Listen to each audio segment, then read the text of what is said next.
శివాస్తు ప్రేక్షకులకి నమస్కారం. నా పేరు శ్రీనివాస్ కాసిరెడ్డి. నేను ఒక సాఫ్ట్వేర్ ఇంజనీర్గా పనిచేస్తున్నాను. దాంతోపాటు వాస్తుశాస్త్రంలో పరిశోధన చేస్తుంటాను. ప్రజలకి వాస్తుశాస్త్రంపై అవగాహన కలిగించడానికి ఈ యూట్యూబ్ ఛానల్ని స్థాపించడం జరిగింది. దానిలో భాగంగా ఇంతకుముందు చాలా వీడియోలు చేశాను. ఈరోజు చేయబోయే వీడియో ఏంటంటే పిట్టల దొర వాస్తు ఈరోజు వీడియో. ఈ వీడియోలోకి వెళ్ళే ముందు అందరికి కూడా ఒక విన్నపం. ఈ వీడియోలన్నీ షేర్ చేయండి, లైక్ చేయండి, మీ అభిప్రాయాల్ని కామెంట్స్ రూపంలో తెలియజేయండి. ఇంకా సబ్స్క్రైబ్ చేసుకునే వాళ్ళంటే సబ్స్క్రైబ్ చేసుకోండి, గంట బటన్కి నోటిఫికేషన్ ఆన్ చేసుకోండి. ఈ వీడియోలన్నీ షేర్ చేసిన ఒక్క వీడియోనే కాదు, అన్ని వీడియోలు కూడా మీరు షేర్ చేయండి, లైక్ చేయండి. దానివల్ల ఏంటంటే ఎక్కువ మందికి ఈ ఇన్ఫర్మేషన్ చేరడం వల్ల ప్రజలందరూ కూడా అప్రమత్తమయ్యే అవకాశం ఉంటుంది. అది మీ బాధ్యతగా గుర్తించండి. ఓకే. ఈ ఛానల్ ప్రధాన ఉద్దేశం కూడా అదే. వాస్తుపై సరైన అవగాహన కలిగించడం, నకిలీ వాస్తు పండితుల్ని నిరోధించడం, అది ఈ వాస్తు ఛానల్ యొక్క ప్రధాన ఉద్దేశాన్ని గుర్తుపెట్టుకోండి. ఓకే. ఇంకా టాపిక్లోకి వెళ్తే పిట్టల దొర వాస్తు ఎందుకు వస్తుంది అంటే, మనం ఏదైనా ప్రశ్నలు అడిగితే చేతగాని మాటలు మాట్లాడొద్దు ఇట్లా చెప్తా ఉన్నారు. తర్వాత వాళ్ళ శిష్యులు వచ్చేసి పెద్ద పండితులని మాట ఉపయోగించొద్దని మన వాళ్ళు చాలామంది చెప్తా ఉన్నారు. పండితుడు ఆయన ఒక ఆకతాయి మనిషి, ఆయన పండితుడు కాదు, ఒక రోగ్. రోగ్ అంటే తెలిసే ఉంటుంది, అర్థం కాకపోతే దాన్ని ఒక ఆకతాయి అంటాం తెలుగులో. ఒక ఆకతాయి మనిషిని ఒక పండితునిగా పెట్టొద్దు, మా పండితునిగా బోధించొద్దు అని చెప్పి చాలామంది కోరుతూ ఉన్నారు. ఆయనకు ఒక మంచి పేరు పెట్టాలి అంటే ఎక్కడ దొరకలేదు. వీడియోల్లో ఒక కామెంట్లో చూస్తే ఆయన శిష్యులే మనకి ఐడియా ఇచ్చారనమాట. ఐడియా ఏంటంటే పిట్టల దొర. ఆ పేరు కరెక్ట్గా సెట్ అయిద్దని చెప్పి ఈ వీడియో చేయడం జరుగుతుంది. ఇంకేంటి అసలు ఈ పిట్టల దొర వాస్తు ఏంటి? పిట్టల దొర ఎవరు అన్నది మీరు తెలుసుకోవాలి ఫస్ట్. ఆయన కానీ ఆయన శిష్యులు. ఆయన శిష్యులు బాగా గుర్తుపెట్టుకోండి మీరు. కామెంట్స్ పెడుతున్నారు, మళ్ళీ తిరిగి కామెంట్స్ పెడితే కామెంట్స్ డిలీట్ చేసుకొని పారిపోతున్నారు. ఓకే. జాగ్రత్తగా ఆలోచించుకొని పెట్టుకోండి. ఓకే. ఫస్ట్ ఏంటి అసలు పిట్టల దొర అంటే ఎవరు? ఎవరైతే ఫస్ట్ నేను డాక్టర్ని అని చెప్పి డాక్టర్ అని పెట్టుకొని, తర్వాత ఎవరో కంప్లైంట్ చేశాక వీడియోలన్నీ ఎడిట్ చేసుకొని థంబ్నెయిల్స్ అన్నీ మళ్ళీ డాక్టరేట్ తీసేసి మార్చుకొని చేశారో ఆయనే పిట్టల దొర. పిట్టల దొర అని కారణం ఏంటంటే ఆయన ప్రగల్భాలు అట్లా ఉంటాయి. ఓకే. ఎదుటోళ్ళని చేతగాని అంటారు, ఆయనకి ఎంత చేత అయింది, ఆయన పిట్టల దొర పాండిత్యం ఏంటనేది ఇప్పుడు చూద్దాం మనం. ఫస్ట్ ఏంటంటే ఈ మధ్య కాలంలో జరుగుతున్నాయి చతుర్ముఖశాలలు ఎంతవరకు వచ్చింది, వాటి ఫలితాలు ఏంటి, వాటి ఫీడ్బ్యాక్ ఏంటి అని అడుగుతూ ఉంటే ఇంట్లో కూర్చొని వీడియోలు చేసుకుంటున్నారు. ఓకే.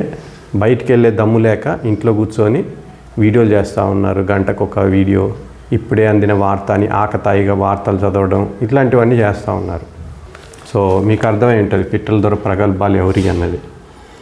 నేను ఆయం అందరిలాగా కట్టను, నేను ఎక్కడో నేర్చుకొని వచ్చాను అని చెప్పి ఆయాలు కట్టించి ఇప్పుడు ఇంట్లో కూర్చొని వార్తలు చదువుతున్నది, వీడియోలు చేస్తున్నది ఎవరు? ఏ పిట్టల దొర?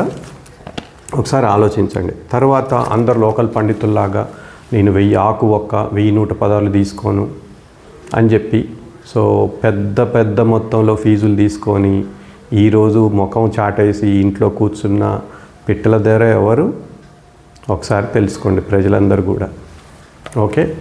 ఎందుకని అంటే పెద్ద పండితుడు అనడానికి కారణం పెద్ద పాండిత్యం ఉండడని కాదు, పెద్ద ఫీజు తీసుకుంటాడని నేను చెప్పిన ఉద్దేశం. పెద్ద ఫీజు అంటే మీరేదో 1000 అనుకునేవాళ్ళు, లక్షలు కూడా ఉన్నాయి. వీళ్ళు 1116 ఇస్తే నేను తీసుకోను, ఆకు ఒక్క ఇచ్చి నా లెక్కలన్నీ వేరే, నా ఆయం అంతా నేను వేరే కడతాను అని చెప్పేసి వాట్సాప్ ప్లాన్కి 60-70 వేలు, ఇంటికి 1,50,000, 2 లక్షలు, 3 లక్షలు కూడా తీసుకున్నట్టుగా తెలుస్తుంది మనకి.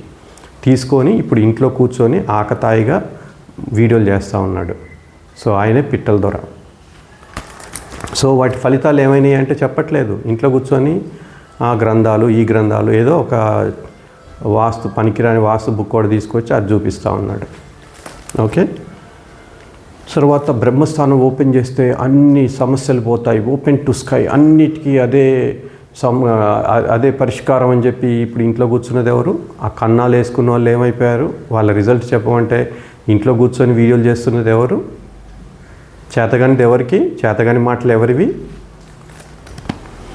సో బ్రహ్మసూత్రం ఓపెన్ చేయండి, సోమసూత్రం ఓపెన్ చేయండి, ఇవంతా ఇంకా ఇక్కడి నుంచి అటు నుంచి ఎనర్జీ ఫ్లో అవుద్ది ఇవన్నీ చెప్పేసి ఆ సోమసూత్రాలు ఓపెన్ చేపించి ఇప్పుడు పర్వాలేదు, ఈశాన్యంలో ద్వారాలు పెట్టుకోండి, ఉత్తర ఈశాన్యంలో ద్వారం పెట్టుకోండి, దక్షిణాగ్నేయంలో ద్వారం పెట్టుకోండి అన్న పిట్టల దెవరోలు ప్రగల్భాలు పలికింది ఎవరు? పిట్టల దొరలాగా. సో నా అంత పండితుడే లేడు, సో మధ్య ద్వారాలు పెట్టడం తెలియకపోతే మీరు మాట్లాడొద్దు, సో ప్రాపర్ నాలెడ్జ్ ఉండాలి మీకు అని చెప్పి ఇప్పుడు ఇంట్లో కూర్చొని వీడియోలు చూస్తున్నది ఎవరు? కనీసం విజిట్స్ కూడా వెళ్ళకుండా. తర్వాత సో ఈశాన్య ద్వారాలు దరిద్రం, అది తీసుకొని వచ్చిన వాళ్ళని చెప్పుతో కొట్టండి అని చెప్పి ఇప్పుడు ఈశాన్యంలో కూడా పర్వాలేదు ద్వారాలు పెట్టుకోవచ్చు అంటున్న పిట్టల దొర ఎవరు? పిట్టల దొరల ప్రగల్భాలు ఎవరివి? సో ఆ పిట్టల దొర శిష్యులు ఆలోచించుకోవాలి ఆ కామెంట్ పెట్టేటప్పుడు. నాకు లేనిపోయిన ఐడియాలు ఇవ్వమాకండి మీరు. ఓకే, మొన్న వీడియోకి కూడా ఐడియా ఇచ్చింది ఈ పిట్టల దొర శిష్యుడే, ఈ వీడియోకి కూడా ఐడియా ఇచ్చింది పిట్టల దొర శిష్యుడే. సో ఈ పండితుడికి ఏం పేరు పండితుడు అనాలి, ఈ రోగుకి ఏం పేరు పెట్టాలో అర్థం కాక తలకాయ పట్టుకున్నాం. కరెక్ట్ ఐడియా ఇచ్చాడు ఆ పండితుడి శిష్యుడు, ఆ పిట్టల దొర శిష్యుడు. సో వాస్తు అంటే నా ముందు నా తర్వాత అన్నది ఎవరు అని ప్రగల్భాలు పలికిన పిట్టల దొర ఎవరు? ఇప్పుడు ఇంట్లో కూర్చున్నది ఎవరు బయటికి రాకుండా? సో ఇదొక సో చేతగాని మాటలు, ప్రశ్నలు వేస్తే చేతగానితనం అని చెప్పేసి ఇప్పుడు ఇంట్లో కూర్చొని ఇవన్నీ చేస్తున్నది ఎవరు? వీడియోలు చేస్తున్నది బయటికి రాకుండా. చతుర్ముఖశాలలో రిజల్ట్ ఏమైనాయి అంటే ఎవరు? ఇంట్లో మూసుకొని కూర్చున్నది ఎవరు? ఏ పిట్టల ద్వారా? ఒకసారి ఆలోచించండి ప్రజలు కూడా. ప్రోడక్ట్ నాలెడ్జ్ ఉండాలి అని చెప్పేసి తర్వాత దిక్కుకే కట్టుకోవాలి, అలైన్మెంట్ గ్రిడ్కి అలైన్ చేసి కడితేనే ఎనర్జీ వస్తుంది ఇంట్లోకి, ఇల్లు వైబ్రేట్ అవుద్ది, ఇల్లు ఫ్రీక్వెన్సీతో వైబ్రేట్ అవుద్ది అని చెప్పి ఇప్పుడు ఇంట్లో కూర్చున్నది ఎవరు? ఎన్ని ఇల్లు వైబ్రేట్ అయి పగిలిపోయినాయి? మీ శిష్యులు కూడా ఆలోచించుకోవాలి. పిట్టల ద్వారా శిష్యుడు కూడా కామెంట్లు పెడుతున్నారు, పారిపోతున్నారు, మళ్ళీ కామెంట్లు డిలీట్ చేసుకొని సరైన సమాధానం చెప్పగానే. ఇదొక ఒక ఇంచు అటు జరపండి, ఒక ఇంటి ఇటు జరపండి అని చెప్పేసి మీకు తెలీదు మధ్య దూరాలు పెట్టడం అని హడావిడి చేసిన ప్రగల్భాలు పలికిన హడావిడి ఎటుపోయింది? ఇప్పుడు ఇంట్లో ఎందుకు కూర్చున్నావు? ఇప్పుడు ఆ హడావిడి ఎటుపోయింది పిట్టల ద్వారా? తర్వాత సో ఇప్పుడు అన్నీ వదిలేసి పెద్ద పండితుల్లాగా ప్రగల్భాలు పలికి ఇప్పుడు ఆకతాయిలాగా వీడియోలు చేస్తుంది ఎవరు? ఇప్పుడే అందిన వార్త అని చెప్పేసి ప్రజలు కూడా ఆ వీడియోలు చూడండి, ఎంత ఆకతాయితనంగా ఉన్నాయి ఆ వీడియోలు. వీళ్ళ వల్ల ఎంతమంది నష్టపోయారు, వాళ్ళు ఏం చేస్తున్నారు, ఆ చతుర్ముఖశాలలో ఎంత ఇబ్బందులు పడుతున్నారు. ఇప్పుడు వచ్చి మళ్ళీ మూలల ద్వారాలు పెట్టుకోమని చెప్పి మధ్య ద్వారాలు పెట్టుకున్న వాళ్ళు ఏమయ్యారు? సో ఆకతాయితనంగా ఎట్లా ఉందో ఒకసారి ఆలోచించండి. సో వాస్తు పండితులు కూడా ఆలోచించండి. ఇదొక వ్యవస్థ, వాస్తు అనేది ఒక వ్యవస్థ. ఇందులో ప్రాచీన వాస్తు చెప్పేవాళ్ళు, ఆధునిక వాస్తు చెప్పేవాళ్ళు, రకరకాల నైపుణ్యం, ఒక్కొక్కరి నైపుణ్యం ఒక్కో రకంగా ఉండేవాళ్ళు, చదువుకున్న వాళ్ళు, చదువుకోలేని వాళ్ళు, మామూలు చదువుకున్న వాళ్ళు కూడా ఉండొచ్చు. బట్ ఎంతోమంది నైపుణ్యంతో వాస్తు చేసేవాళ్ళు ఉన్నారు. ఒక్కడొచ్చి ఈ వ్యవస్థలో జొరబడి 10 ఏళ్ల నుంచి అందరినీ దూషిస్తూ వాస్తులో కృషి చేసి పుస్తకాలు రాసిన వాళ్ళని దూషిస్తూ ఉంటే ఒక్కళ్ళన్నా మాట్లాడాలన్న జ్ఞానం అనిపించట్లేదా మీకు? ఒకసారి ఆలోచించండి. ఇన్ని రోజులు మధ్య ద్వారాలు గొప్ప, ఈశాన్య ద్వారాలు దరిద్రం అన్నాడు, ఈరోజు వచ్చి ఈశాన్య ద్వారాలు పెట్టుకోమంటున్నాడు ఏ మాత్రం సిగ్గు అభిమానం లేకుండా.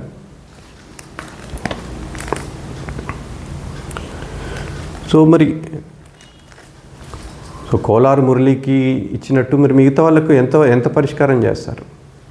సో ఈ వీడియోలో ఇంకొక వాస్తు ఛానల్ నడుపుతున్న వ్యక్తి కోలారు వెళ్ళి ఆ వ్యక్తితో వీడియో చేశాక అప్పుడు ఆ వ్యక్తి దగ్గరికి వెళ్ళి అతన్ని బతిలాడుకొని అతన్ని డబ్బులేదో రిటర్న్ చేసి, సో పాపం వాళ్ళ సమస్యల్లో వాళ్ళు ఉంటారు, వాళ్ళతో పరిష్కారం చేసుకొని చేశారు. మరి అదే పని ముందెందుకు చేయలేదు ఈ పిట్టల ద్వారా? సో ఇంకెంతమంది ఉన్నారు అట్లాంటి బాధితులు? ఒకసారి ఆలోచించండి. శిష్యులకు కూడా చెప్తూ ఉన్నాను, శిష్యులు పిట్టల దొరను మించిన నాకు ఐడియాలు ఇస్తూ ఉన్నారు. ఈ పిట్టల దొర అన్న పదం వాళ్ళ కానించే వచ్చింది, మంచి ఐడియా ఇచ్చారు. తర్వాత మొన్న చేసిన వీడియో కూడా అది వాళ్ళదే ఐడియా. ఇది మూల ద్వారాలకు నడుపుతున్న పెద్ద పండితులు వారు అని, మధ్య ద్వారాల నుంచి మూల ద్వారాల వైపు ప్రయాణిస్తున్న పెద్ద పండితులు అని. సో వాళ్ళు ఇచ్చిన ఐడియాలే. అసలు వీళ్ళు మాట్లాడితే వీళ్ళంతా ఏదో చదువు సంధ్యలు లేని వాళ్ళు, ప్రజలు కూడా గుర్తించండి. వీళ్ళంతా ఏదో పండితులు అనుకొని మీరు వాస్తులో వీడియోలు చేసే వాళ్ళల్లో కూడా చాలామంది వాళ్ళు జ్ఞానాన్ని బట్టి మీరు వాళ్ళు మాట్లాడే మాటలను బట్టి వాళ్ళు ఏదో గ్రంథాలు చదివిన పండితులు అనుకోవద్దు. ఆ కామెంట్లు పెట్టేవి కూడా మా తాతగారికి కూడా మధ్య ద్వారాలు అంటే చాలా సూపర్గా ఉన్నారండి. మరి మధ్య ద్వారాలే పెట్టి మరి మూల ద్వారాలు ఎందుకు పెట్టమని చెప్తున్నారు ఇప్పుడు ఇంకోటి ఏంటంటే పెద్ద పిట్టల ద్వారా శిష్యులు ఏం చేస్తున్నారంటే పర్వాలేదు మూల ద్వారాలు కూడా అవసరాన్ని బట్టి పెట్టుకోవచ్చు కదా అని చెప్పి కామెంట్లు పెడుతున్నారు. పిట్టల ద్వారకే కాదు, పిట్టల ద్వారా శిష్యులకు కూడా సమస్యలు వచ్చినాయి. ఇప్పుడు కామెంట్లు మార్చేసుకుంటున్నారు. అప్పుడు ఒక కామెంట్లు, ఇప్పుడు ఇంకో రకమైన కామెంట్లు పెడుతున్నారు. పర్వాలేదు మూల ద్వారాలు వీలు కానప్పుడు పెట్టుకోవచ్చు, ఖరీదు ఎక్కువ, ఖర్చు ఎక్కువ కాబట్టి.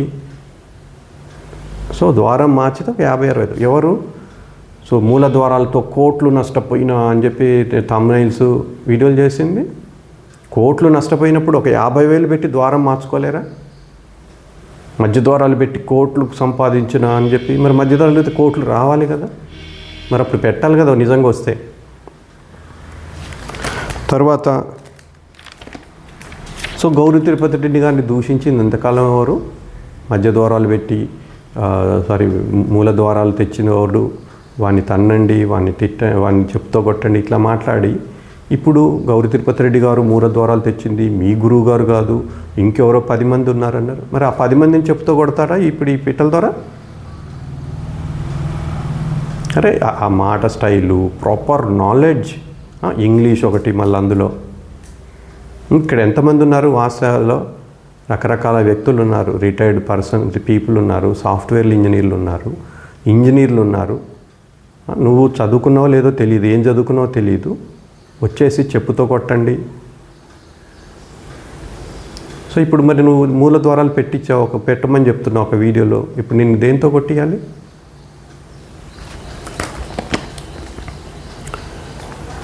అప్పుడు ఒక ఇంచు అటు జరపాలి, ఒక ఇంటి ఇటు జరపాలి. ఇప్పుడు వచ్చి ఏడుపులు, చతుర్ముఖ షాళ్ళు ఫెయిల్ అయినాయి, తెలిసిన కొలతల ప్రకారం కట్టలేదు. ఒక్కో ఇంటికి 3-4 సార్లు విజిట్ చేసి విజిట్కి డబ్బులు తీసుకొని ఇప్పుడు మళ్ళీ ఏడుపులు. అందరూ నన్ను టార్గెట్ చేస్తున్నారు. మరి పిట్టల ద్వారా ఎంతమందిని టార్గెట్ చేశాడు? అప్పుడు ఎవరో కాషాయం కట్టుకున్నారు, ఆయన వాసు చెప్తున్నారు అనుకోండి. అయితే ఆయన కాషాయం కట్టుకున్నాడు ఏమనడనే కదా. గౌరీ తిరుపతి రెడ్డి గారు ఉన్నారు, సో ఆయన తాలూకు వాళ్ళు ఎవరు లేరు, ఎవరు పట్టించుకోరనే కానీ ఇష్టం వచ్చినట్టుగా మాట్లాడేది. నన్ను నేను ఒక వీడియో రూపంలో అడిగాను, చేతగాని మాటలు అంటే నీ నోటికి వచ్చినట్టు మాట్లాడతావా? చూపి, నువ్వు బయటికి రా, బయటకు వచ్చి చూపి, నువ్వు ఎన్ని చతుర్ముఖ షాళ్ళు కట్టావో వాటి ఫలితాలు ఏంటో చూపి, నీ దమ్ము చూపి. ఇంట్లో కూర్చొని ఎందుకు మాట్లాడుతున్నావు? ప్రజలు కూడా గమనించండి. అతను ఒక రోగ్, అంటే ఆకతాయిగా మాట్లాడే వ్యక్తి, గ్రంథాలు అవంతా ఫేక్. సో నకిలీ వాసు అనడం కూడా కాదు, అతను ఒక ఆకతాయి.